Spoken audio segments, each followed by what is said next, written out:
कुठं चालले म्हणजे 2 तेलाची डबी, एक कैलासात वाचला, एक वैकुंठात वाचला, आता एक सत्य लोकात वाचायचं, तेवढं घेऊन चाललो.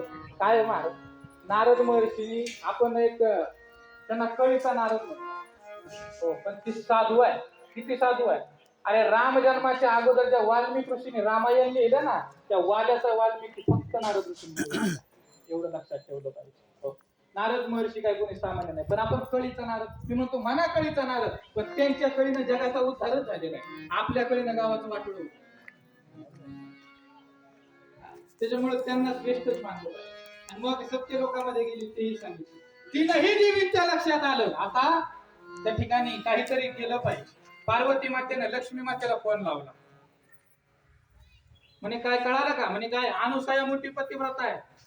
मग म्हणे फक्त आपल्यालाच कळालं का सावित्रीला पण कळालं, म्हणे तिला पण फोन लावा. ते काय म्हणतात, कॉन्फरन्स कॉल केला, आताच्या भाषेत सांगितलं पाहिजे.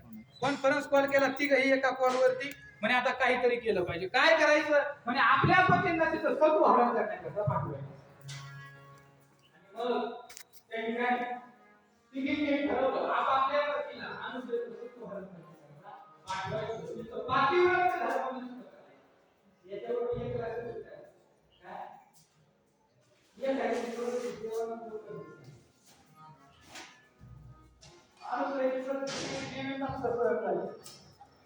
एवढं महाराज प्रगती सांगितलं आपापल्या पतीला आणि भगवान शंकर गेले पार्वतीकडे. काय झालं पार्वती, आम्ही नाही जात. आताच्या भाषेत सांगितलं अनुसयेचं सत्व हरण करण्याकरता तुम्हाला जावं. आणि अगं तिच्या नगांना दिलं, तुम्ही साक्षात श्री देवी आहात, ती मानव आहे, तिच्याशी कशाला तुम्ही तुलना करता, तुम्ही देवी आहात, ती मृत्यू लोकांची मानव आहे, नका तिच्याशी तुलना नाही, पण तरीही